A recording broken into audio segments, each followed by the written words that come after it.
साऱ्या जगाचा परी तू आम्हाला करांची तू माऊली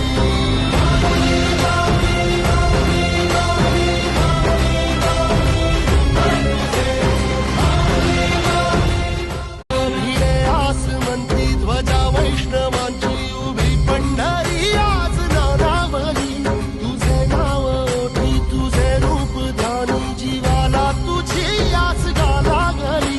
जरी बाप साऱ्या जगाचा परी